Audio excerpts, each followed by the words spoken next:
ఏదో పార్టీ అంటారు రమ్మంటోంది. సివిల్స్కి ప్రిపేర్ అవడం అంటే సొసైటీని స్టడీ చేయడం కూడా. వెళ్ళు తల్లి. నాన్ ఆల్కహాలిక్ పార్టీనే కదా.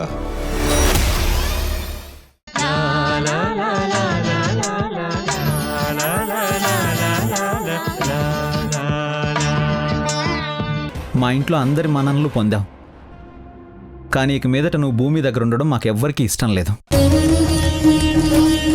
అసలు నా తప్పే లేకుండా నన్ను ఇంతలా నిందిస్తున్నారు.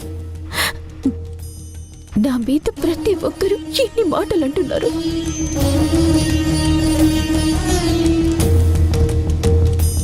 అసలు నా వల్ల ఏం తప్పు జరిగిందో చెప్పి మీరు శిక్షిస్తే ఆ శిక్షను నేను అనుభవిస్తాను. అంతేకాని ఇలా మాటలంటూ ఉంటే ఎలా పడగలను? చూడు, మాటకి మాట జారితే గొడవ పెరుగుతుంది.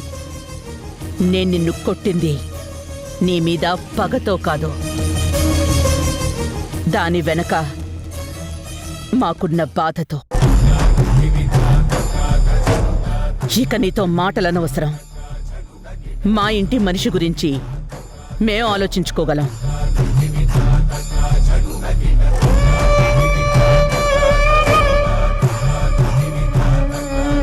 మా మనిషికి ఎలా ధైర్యం చెప్పుకోవాలో, తనని కంటికి రెప్పలా ఎలా చూసుకోవాలో మాకు తెలుసు. నీ సహాయం మాకక్కర్లేదు. దీక్షితులు గారి కూతురివి కాబట్టి నువ్వు చేసిన తప్పుకి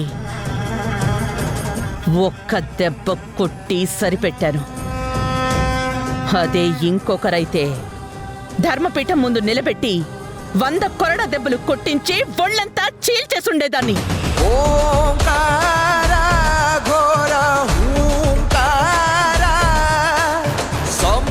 ఇంకెప్పుడు ఈ ఇంట్లో అడుగు పెట్టే సాహసం చేయకు.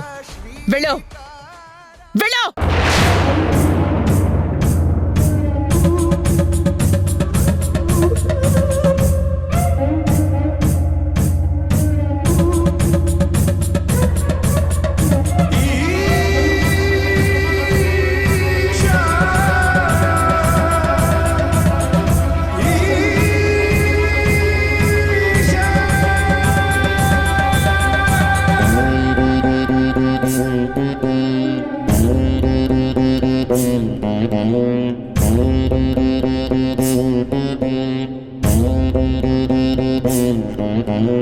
లోకాల నేలగలవు, శోకాలు బాపగలవు. నేను కొలిచే ప్రతి జీవిలో కొలువుండగలవు.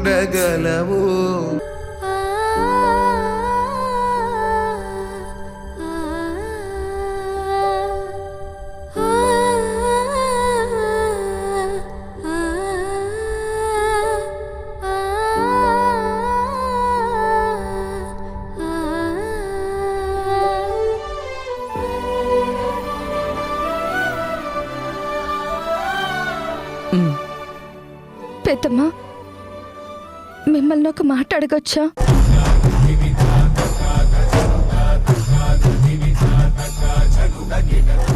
ఏంటమ్మా పరాయి మనిషిని అడిగినట్టు పర్మిషన్ అడుగుతున్నావు? నేను నీకు అమ్మలాంటి దాన్ని. అమ్మ దగ్గర పర్మిషన్ అడగక్కర్లేదు. నేను పుట్టాక ఈ ఊరు వచ్చింది ఇదే మొదటిసారి. అలాంటిది ఇక్కడ నాకు శత్రువులు ఎవరుంటారు? నన్ను ఎత్తుకుపోవాల్సిన అవసరం ఎవరికుంది?